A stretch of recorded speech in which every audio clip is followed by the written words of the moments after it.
है लंग्स से, है ना।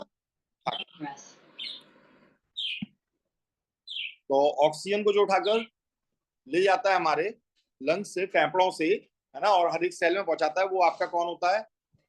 आरबीसी। आरबीसी के अंदर हीमोग्लोबिन। तो उसमें आपका ये आयरन यूज होता है। तो ये एक अपने आप में क्या है? एक बायोलॉजिकल प्रोसेस है। क्या है? बायोलॉजिकल प्रोसेस है। ठीक है। जिंक ये आपका मौजूद रहता है किसमें? इंसुलिन में। और इंसुलिन तो आप जानते ही हो क्या होता है? ये परमिट होता है जो शुगर को कहा सेल के अंदर जाने देता है। ये वो हार्मोन होता है, इट इज अ हार्मोन। ये एक हार्मोन है, ठीक है, जो पेनक्रियास से निकलता है। एंडोक्राइन सिस्टम में आप पढ़ेंगे, ये पेनक्रियास से निकलता है और ये परमिट होता है शुगर को ये सेल के अंदर जाने देता है, उसका परमिट होता है। अगर इंसुलिन नहीं बनेगा तो शुगर सेल के अंदर नहीं जा पाएगी और ब्लड में ज्यादा इकट्ठी रहेगी, तो हम ये कहेंगे डायबिटीज हो गई, यानी ब्लड शुगर इंक्रीज हो गई, बढ़ गई। ठीक है। कोबाल्ट जो रहता है ये आपका विटामिन बी 12 में मौजूद होता है, इन विटामिन बी 12। ठीक है। मैग्नीशियम जो रहता है ये आपका कहाँ मौजूद होता है? ये क्लोरोफिल में प्रेजेंट रहता है प्लांट के, जो कि ग्रीन कलर देते हैं। ठीक है। प्लांट का जो ग्रीन कलर रहता है, लीव्स का जो ग्रीन कलर रहता है, वो इस क्लोरोफिल की वजह से होता है। तो ये अपने आप में क्या है? एक प्लांट पिगमेंट है। क्या है? प्लांट पिगमेंट है। ठीक है भैया, समझ में आ गई बात? चलिए, अब मेटल्स जो रहते हैं वो आपके पॉजिटिव आयंस का फॉर्मेशन करते हैं by loss of electron. Electron के लॉस की वजह से ये पॉजिटिव आयन का फॉर्मेशन करते हैं। पर एक नॉन मेटल भी होता है जो पॉजिटिव आयन का फॉर्मेशन करता है, वो कौन होता है? हाइड्रोजन। ठीक है। Hydrogen is a non metal which also forms positive ion by loss of electron. वरना सिर्फ मेटल ही पॉजिटिव आयंस का फॉर्मेशन करते हैं। अब हम देखते हैं नॉन मेटल को। नॉन मेटल्स, तो नॉन मेटल्स जो रहते हैं ये बहुत ही कम होते हैं अमाउंट में, लेकिन इंपॉर्टेंट रोल प्ले करते हैं हमारी बॉडी के अंदर। बहुत ही इंपॉर्टेंट रोल प्ले करते हैं हमारी डेली लाइफ में, अकेला बॉडी के अंदर ही नहीं, डेली लाइफ में। ठीक है। सारे के सारे नॉन मेटल्स नेगेटिव आयंस बनाते हैं, forms negative ion bye accepting electron. सिर्फ किसे छोड़ दिया जाए? हाइड्रोजन को। हाइड्रोजन पॉजिटिव आयन बनाता है, हालांकि हाइड्रोजन नेगेटिव आयन भी बनाता है, ये मैं बता दूं, आगे जाकर ये सब पढ़ोगे। लेकिन अभी के लिए मैं बता दे रहा हूं कि हाइड्रोजन आपका accept positive ion, accept hydrogen, जो कि आपका फॉर्म्स पॉजिटिव आयन। ठीक है। जब नेगेटिव आयन बनाएगा तो हम उसे हाइड्राइड कहेंगे। क्या कहेंगे? ठीक है।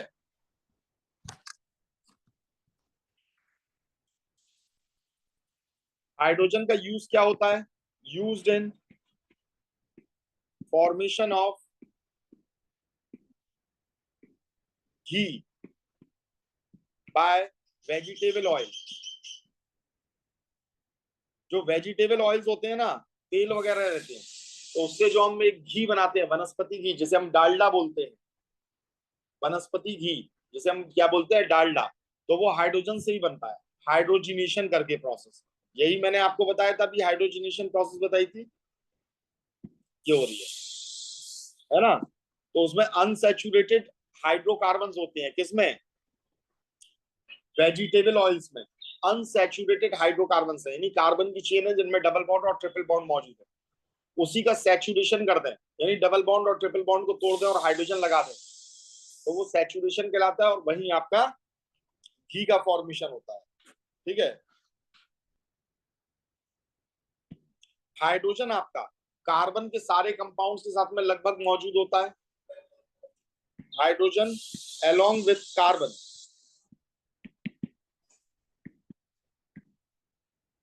Forms organic compound.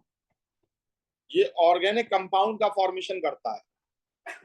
ठीक है। और ऑर्गेनिक कंपाउंड हमारे लगभग लगभग सभी चीजों में पाए जाते हैं। किस किस में पाए जाते हैं? जैसे हमारी प्रोटीन्स होती हैं जो हमारी बॉडी में होती है, फैट्स होते हैं, कार्बोहाइड्रेट होते हैं, ये सब ऑर्गेनिक कंपाउंड के बनते हैं। कार्बोहाइड्रेट्स, ठीक है। एंजाइम्स, एंजाइम्स क्या होती हैं? एक्टिव प्रोटीन को ही एंजाइम्स कहा जाता है। विटामिन होते हैं, तो ये सब ऑर्गेनिक कंपाउंड से मिलकर बनते हैं, ठीक है। ये सभी कार्बन से मिलकर बनते हैं कंपाउंड, ठीक है, जो कि ग्रोथ और डेवलपमेंट के लिए जरूरी होते हैं। नाइट्रोजन है, तो नाइट्रोजन भी किस में मौजूद रहेगा? प्रोटीन्स में मौजूद रहता है, अमीनो एसिड्स में मौजूद रहता है नाइट्रोजन, इन अमीनो एसिड। और अमीनो एसिड से मिलकर ही हमारी क्या चीजें बनती हैं? इससे ही मिलकर हमारे डीएनए और आरएनए बनते हैं, नाइट्रोजीनियस बेस से, ठीक है। एक बेस पार्ट मौजूद रहता है उससे आपके। और इसके बाद नाइट्रोजन का और क्या यूज होता है? नाइट्रोजन का और क्या यूज होता है? एन फॉर नाइट्रोजन, हमारे फूड को प्रिजर्व करने के लिए। कैसे प्रिजर्व करने के लिए? जो चिप्स वगैरह आप खाते हो, चिप्स जरा सी होती है पैकेट में, पैकेट पूरा फूला रहता है, तो उसके अंदर ऑक्सीजन ना रहे, इसलिए नाइट्रोजन गैस को भर देते हैं, पूरी ऑक्सीजन उसमें से निकल जाती है। नाइट्रोजन कैसी गैस होती है? इनर्ट गैस होती है, मतलब हर किसी से आपका ये रिएक्ट नहीं करती है, तो इसके इनर्ट नेचर की वजह से, इसके इनर्ट नेचर की वजह से आपकी ये उस खाने से रिएक्ट नहीं करेगी, ठीक है। ड्यू टू इनर्ट नेचर,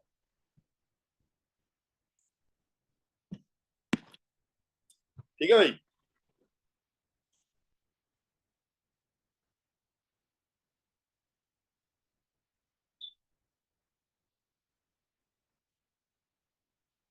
अब कुछ एक एलिमेंट ऐसे होते हैं जो दोनों की, मेटल और नॉन मेटल दोनों की प्रॉपर्टी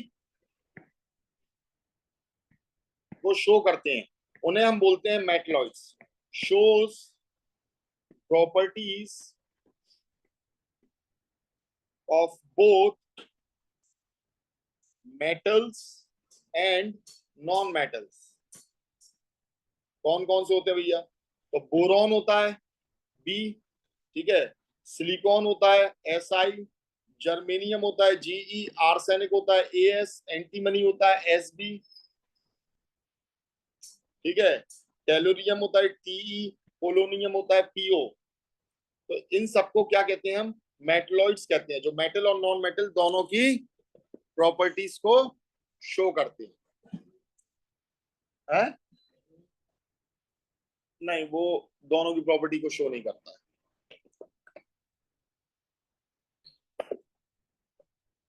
मेटल्स का सबसे बिगेस्ट सोर्स क्या है? मेटल का जो आपका सबसे बड़ा सोर्स है वो क्या होता है? वो होता है अर्थ क्रस्ट, ठीक है। अर्थ में से मेटल आपके ज्यादा से ज्यादा मिलते हैं, ठीक है। या तो अपनी फ्री स्टेट में यानी नेटिव स्टेट में मिलते हैं, आइदर इन फ्री और नेटिव स्टेट,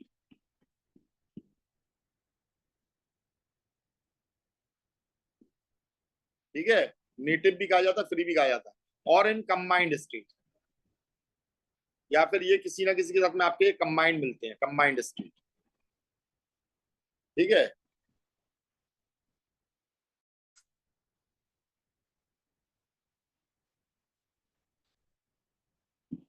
अब मेटल की रिएक्टिविटी के हिसाब से इनकी रिएक्टिविटी कैसी है? जैसे रिएक्टिविटी सीरीज होती है, हम लोगों ने पढ़ी है, और रिएक्टिविटी सीरीज में नीचे कौन मौजूद होते हैं? Gold, platinum, silver. तो ये बहुत लीस्ट रिएक्टिव होते हैं, तो ये आपके नेटिव फॉर्म में मिलते हैं। या सिल्वर अगर मिलेगी तो वो भी आपकी सल्फाइड के फॉर्म में मिलेगी, सिर्फ सल्फाइड से आपका रिएक्ट करके अपना, ठीक है। तो रिएक्टिविटी की बेसिस पर जो मेटल्स होते हैं, तो ये metals are in combined state, combined state में होते हैं। और कंबाइंड स्टेट में ये किस किस के साथ होते हैं? इन फॉर्म ऑफ उनकी ऑक्साइड के फॉर्म में भी हो सकते हैं, कोई मेटल ऑक्साइड हो गई है, या कार्बोनेट के फॉर्म में भी हो सकते हैं आपके, या हैलाइड्स के फॉर्म में भी हो सकते हैं, या सल्फाइड के फॉर्म्स में भी हो सकते हैं, या सल्फेट के फॉर्म्स में भी हो सकते हैं। ठीक है, और ये सारी फॉर्म में रहेंगे, और साथ में ये मिक्स्ड होंगे, mix with mud, clay, sand and stone. जैसे पत्थर के अंदर भी आपका मेटल्स मौजूद होते हैं, लेकिन वो इतने माइन्यूट फॉर्म में कि आपको ऐसे दिखाई नहीं देंगे, पर वो मेटलर्जी के थ्रू ही आपका उन्हें निकाला जाता है। ठीक है,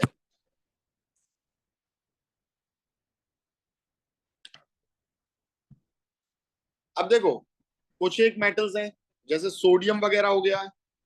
ठीक है, सोडियम हो गया, पोटेशियम हो गया, तो ये मेनली अपनी क्लोराइड वगैरह के फॉर्म में रहते हैं। क्लोराइड, बात समझ आई है। कैल्शियम और मैग्नीशियम जो रहता है, ये आपके कार्बोनेट्स के फॉर्म में रहते हैं, कार्बोनेट्स के फॉर्म में। और एल्यूमिनियम जो रहता है वो अपनी ऑक्साइड के फॉर्म में रहता है, ये क्लोराइड्स के फॉर्म में है। ठीक है,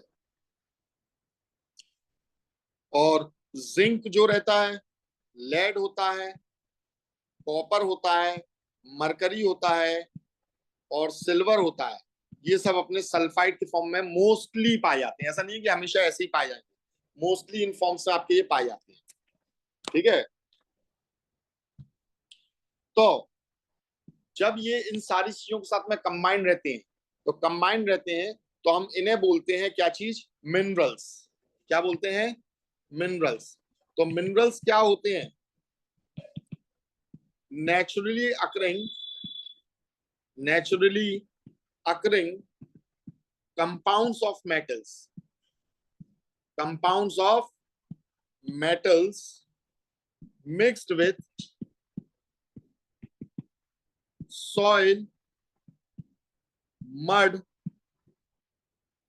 सॉइल के साथ में, मड के साथ में, ठीक है, स्टोन के साथ में, सैंड के साथ में, सिलिका के साथ में, ये सारी चीजें इसके साथ में मौजूद होती हैं। ठीक है, lime stone, rocks.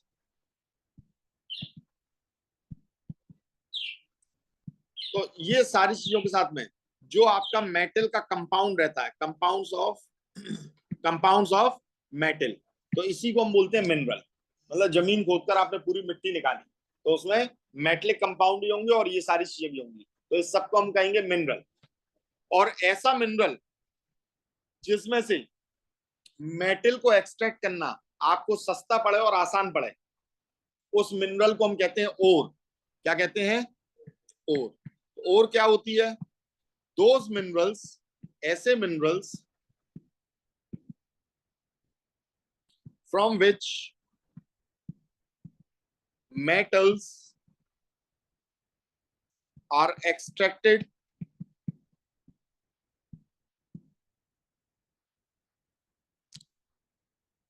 commercially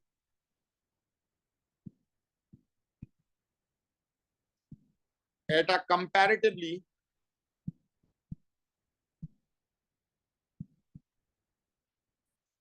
lower cost and with minimum effort, उसे हम क्या कहेंगे, और कहेंगे। अब जैसे देखो हमारे यहाँ भी हर एक मेटल मिलता है, ठीक है, हर एक मेटल हमारी जमीन में भी मिलता है। ललितपुर में काफी सारे मिनरल्स हैं, ठीक है, इसमें लिथियम भी मिलेगा, सब चीजें मिलेंगी।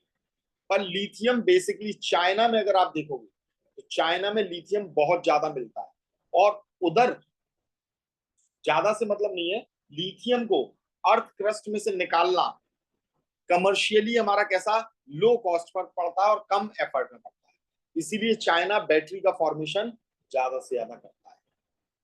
हर बैटरी पे देखा होगा made in China, made in China. तो मिनरल हमारे यहाँ भी है, मिनरल चाइना में भी है, पर वहां इकोनॉमिकली चीप पड़ जाता निकालना। अपने यहाँ निकालेंगे तो मालूम पड़ा इतनी सारी मिट्टी की खुदाई करेंगे तब जाकर थोड़ा बहुत निकलेगा, तो फिर वो महंगा पड़ेगा, है ना। वहां आप थोड़ी सी मिट्टी खोदोगे तो काफी सारा निकल आएगा। तो हम बताओ किस ओर जाएंगे, इंडिया की ओर जाएंगे कि चाइना की ओर जाएंगे? कौन से मिनरल की ओर जाएंगे? चाइना की तरफ जाएंगे ना, उसकी ओर जाएंगे ना, तो हमने उसे ओर कह दिया। तो ऐसे मिनरल्स जो हमारे लिए ज्यादा अच्छी हों, उन्हीं को हम क्या कहते हैं? ओर कहते हैं, जिनसे एक्सट्रैक्शन हमारा चीप पड़े, कम से कम पड़े। ठीक है, उन्हें हम कहते हैं ओर। और यहाँ पर कुछ एक मिनरल्स की आपकी ये ओर दी हुई है। इन ओर्स को आपको क्या करना है? याद करना है। इसमें कोई भी मैं हेल्प नहीं कर पाऊंगा, तो इसे आपको सीधा सीधा याद करना है, कौन से मेटल की कौन सी ओर होती है।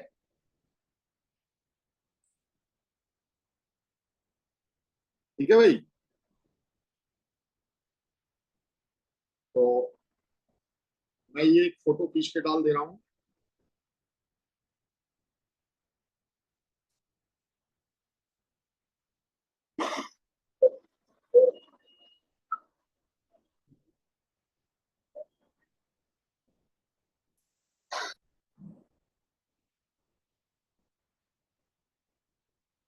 एक तो ये आ गई है आपकी, ठीक है ना, और दूसरी आपकी